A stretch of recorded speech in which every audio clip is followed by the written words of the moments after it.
Alrighty, all right, madam. Aloha. Great session today. I know that this is all new and it's challenging and it's weird and it's blowing your mind, but the concept is here. You're doing pretty good. If you weren't, I would tell you I'm a straightforward, honest person.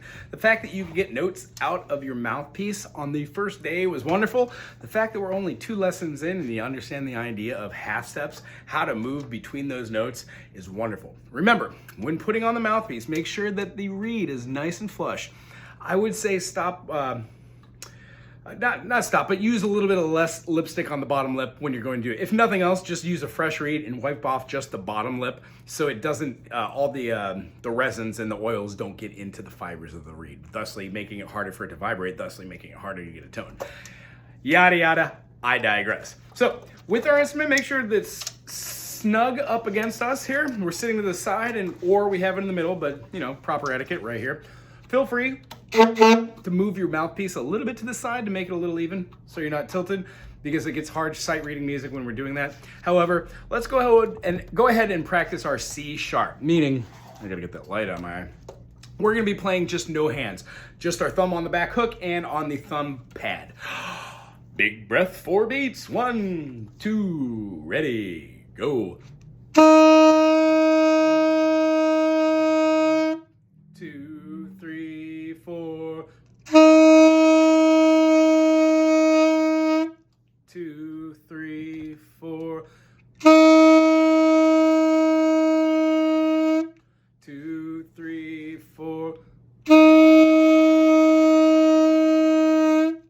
The idea is with this to hold it out for the duration of those 4 notes. You can count quarter notes, you could see a square in your head and try and follow that pattern, but the fact is, as long as we can keep that breath flowing from the bottom of the diaphragm out through the esophagus and then through the special bevel which goes down into our chamber here to produce the sound, we won't really have an issue making those sounds. This week, take off your mouthpiece, carry it with you, and try to get this note to come out. You can play it higher like that, but the concentrated is get a low note and make it last for like same as 4 beats. If you could keep it for a whole note, that means this is working fine.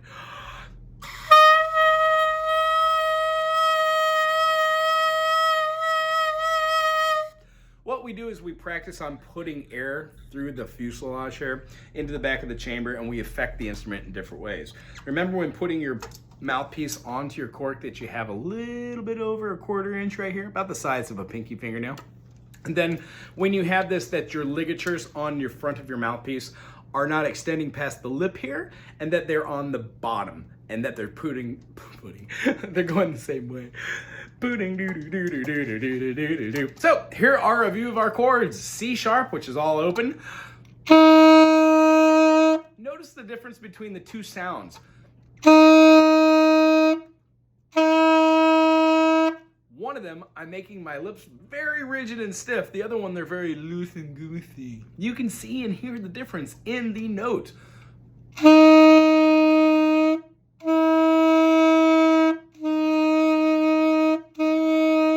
I was quite literally playing a half step higher just by pushing my lips down. So what we're doing is we're working on notes in between these mouthpieces, notes on the fingering charts, and then being able to play durations of these. It's also great to be able to count the music and to clap them out. So before we start any music, we clap it out, which is why we did that exercise today. I know it's boring with the 4 beats, whole notes, but that is the way we will count it. With this exercise, let's hear the C sharp. When we put our second finger down on the middle pad, we're gonna get a C natural. If we remove that finger and throw down the first finger and play only that pad, we get a B. When we take that same note, put down the second pad that we were just playing for the C note, B note, and then put them both together and hold the bottom of the 3 right here. If we have our 3 fingers on the pads, we're gonna be able to hit this K right there. Oh, bam, the bottom of the 3. That's going to be an A or a B flat. And then we're an A sharp. And now when we take that off, we have the 2 notes to press, which gives us an A. See how we had from the top Wonderful.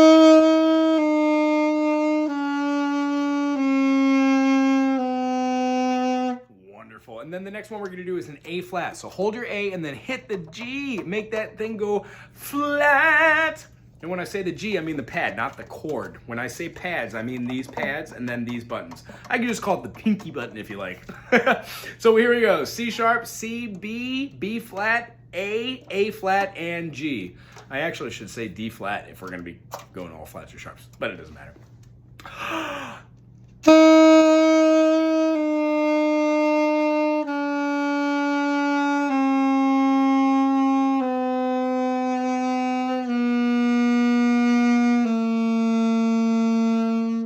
The last chord we worked on from the week before was the G, with 3 fingers down on the pad and the other 3 open, and all the other affixings. We get this one as a G major. When going down to a G flat or an F sharp, we're going to be playing the middle of the 3 pads, including the 3 pads for the G. Let's go all the way from the top again. Why not?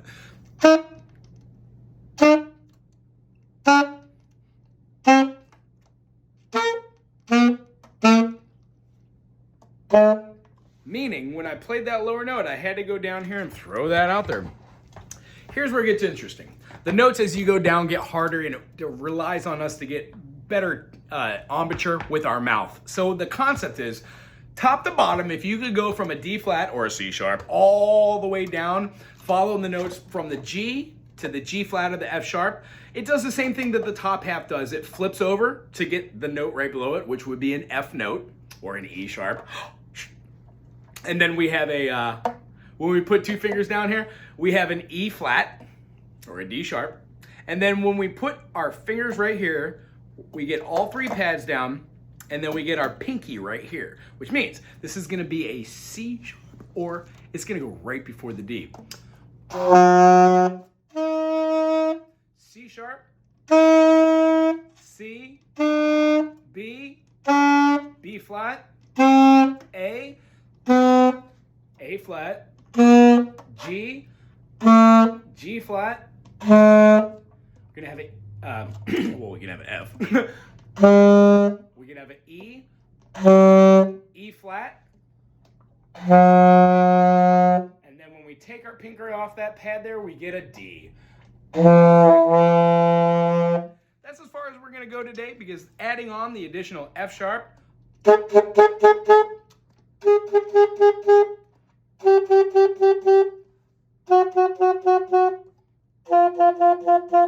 allows us to go through 2 octaves already, meaning that thumb octave behind the thumb rest on your left hand will be used to play those in succession to hit the higher notes. If you started low and went to high, it would sound like this.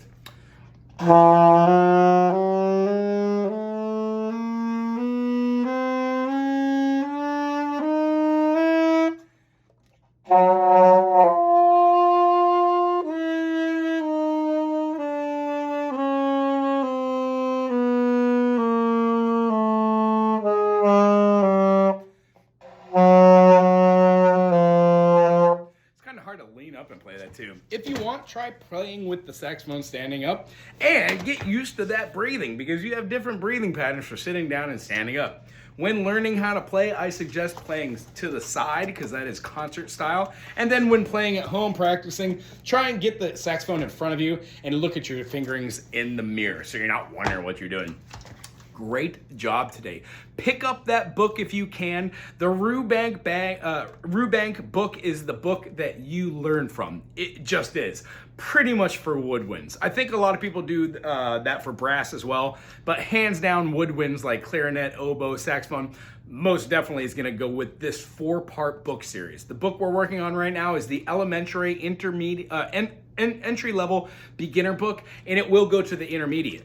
You will find that once we get through the beginning book, you will fly through the next 2 books. Anywho, I really enjoyed seeing you today. Thank you ever so much for playing saxophone. You are awesome. And I will talk to you later about maybe joining next month's music workshop. We're doing rhythm and blues May 6th, 4 to 7 at 2112 Hilo.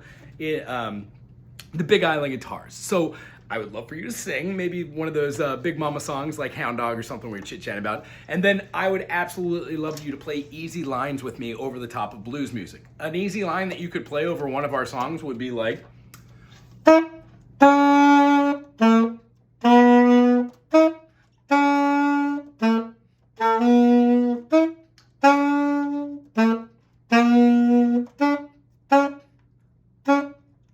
And those are all notes we know. C sharp, B, A flat, G. So when we go through these, we're gonna hear different variations. If you don't like one of the notes, we could change it.